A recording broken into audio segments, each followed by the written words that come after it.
क्या समझे? शब्द ब्रह्म का अतिक्रमण कर जाता है योग दृष्टि।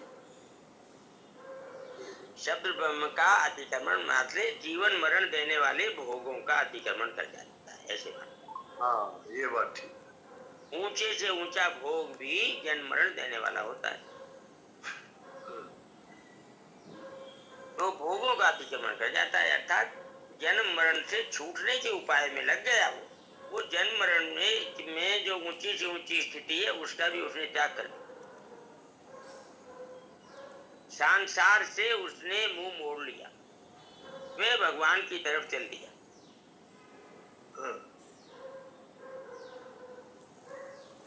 बिल्कुल। हमें तो परमात्मा की प्राप्ति ही करनी है, ऐसा दृढ़ता से विचार कर लें तो शब्द ब्रह्म का अतिक्रमण कर जाए। आचार्य जी, ये तो रोज सुनते हैं भाई, ठीक है, लक्ष्य उद्देश्य की इतनी महिमा है, ये आगे शब्द आ जाता है दृढ़ता का, तो ये वो थोड़ा पक्का करवा दो।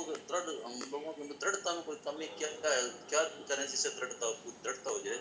लक्ष्य उद्देश्य तो बन गया, ये तो होता है। जो घर में फोटो लगाए जाते हैं उनमें भाई जी ये लगाया जाना चाहिए, हमें तो परमात्मा की प्राप्ति ही करनी।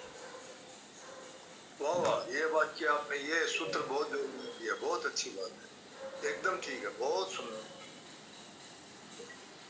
बिल्कुल। क्योंकि ऐसा हाँ बिल्कुल, ऐसा दृढ़ता से विचार कर लें तो शब्द ब्रह्म का अतिक्रमण कर जाए, संसार से छूट जाएंगे। जैसे आचार्य, जैसे हम लोग राजस्थान में दुकानों में लगा देते हैं कि आज नगद उधार कल, ये बोर्ड लगा देते हैं। हाँ जी। आज नगद उधार कल, तो ऐसे ये बोर्ड लगा देना चाहिए कि हमें तो परमात्मा की प्राप्ति ही करनी है, बस। ये आता है, किसी राग देश में ले लो, कोई भी प्राय अध्याय में श्लोकों में इसका आता ही है, ये दृढ़ता से, जैसे लक्ष्य उद्देश्य वाली बात तो आचार्य पढ़ते हैं, तो ये रोज आती है। इसलिए आज बहुत बढ़िया नई बात बता दी कि ये फोटो की जगह ये लिखते रखिए।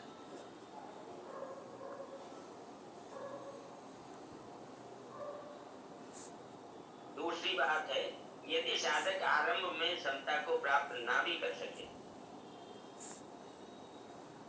तो भी उसको अपनी रुचि या उद्देश्य समता प्राप्ति का ही रखना चाहिए, जैसा कि गोस्वामी तुलसीदास जी महाराज कहते हैं, मति अति नीच ऊंची रुचि आची, चाहिए अमीय जग जो रही न छाची। जैसे हम कहते हैं ना, simple living and high thinking, विचार हमेशा ऊंचा रखना चाहिए, उद्देश्य हमेशा ऊंचा रखना चाहिए।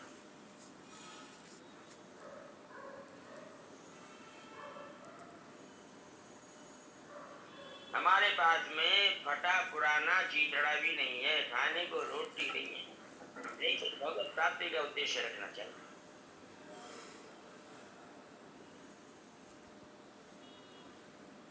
जो मल्होत्रा जी, आपको कुछ पूछना है क्या, या गलती से भूल गया? ठीक है, कोई बात नहीं।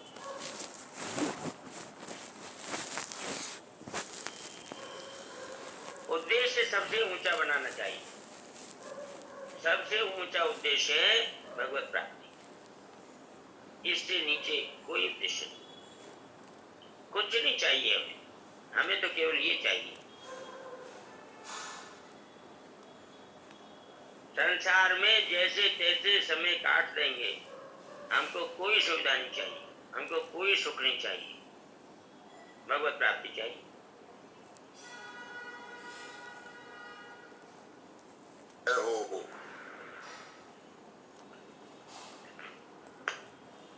तात्पर्य यह है कि साधक चाहे जैसा हो, पर उसकी रुचि या उद्देश्य सदैव ऊंचा रहना चाहिए। साधक की रुचि या उद्देश्य पूर्ति की लगन जितनी तेज होगी, जितनी तीव्र होगी, उतनी ही जल्दी उसके उद्देश्य की सिद्धि होगी। भगवान का स्वभाव है कि वे ये नहीं देखते कि साधक करता क्या है। साधक की करनी पर भगवान दृष्टि नहीं डालते, प्रत्युत वे ये देखते हैं कि साधक चाहता क्या है। भाई जी सुन रहे हो? हाँ जी, बिल्कुल एकदम। चाहता क्या है, वो चाहना देखते हैं, इसको चाहिए क्या, करता क्या है, इसे देखते ही नहीं। आचार्य जी, ये महापुरुषों के जो जीवन में यही तो बातें हुई। सदानंद जी महाराज की जब आंखें चली गई तब उनको भीतर से ज्ञान प्रकट हुआ कि अब मेरे को ऐसा सुख चाहिए कि जिसमें कभी दुख हो ही नहीं, और वैसा प्राप्त किया उन्होंने। दुख रहित सुख चाहिए।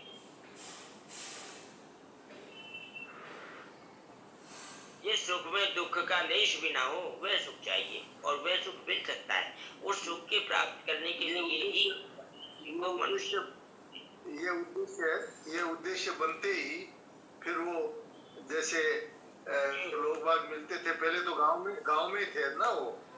हाँ जी, तो लोग मिलते थे तो उनको ये पूछते थे कि मेरे को ऐसा सुख चाहिए जिसमें कभी दुख हो ही नहीं। तो कई तो मजाक उड़ाते थे कि इसकी आंखें भी गई और ये माथा भी ठीक नहीं है इसका। फिर जो समझदार आदमी मिले वो बोले कि कोई महात्मा के पास जाओ, और वैसा ही हुआ। उनकी जो अभिलाषा थी वैसे ही भगवान ने भेजा और वैसी बात बनी। जी यही बात। भगवान कहते हैं, जो स्वामी तुलसीदास जी कहते हैं कि भगवान क्या चाहते हैं, भगवान क्या देखते हैं, बता रहे। रीझत राम जानी जन जी की। भगवान साधक के जी की बात जानकर रीझ जाते हैं। रहती न प्रभु चित चूक किए। कितनी गलती करता है इसकी तरफ भगवान ध्यान नहीं देते। करत सुरत इसे बार ये, इसने क्या स्थान रखा है इसको याद रखते। इसने तो भगवत प्राप्ति का उद्देश्य बना रखा है। भगवान को केवल ये याद रहता है ये क्या करता है, इसकी तरफ भगवान देखते ही नहीं। भगवान के स्वभाव उसको भूल जाने का है। भगवान को एक बात याद रहती है कि इसने ये कहा कि मैं आपका हूं और आपकी तरफ में आना चाहता हूं, बस इतना।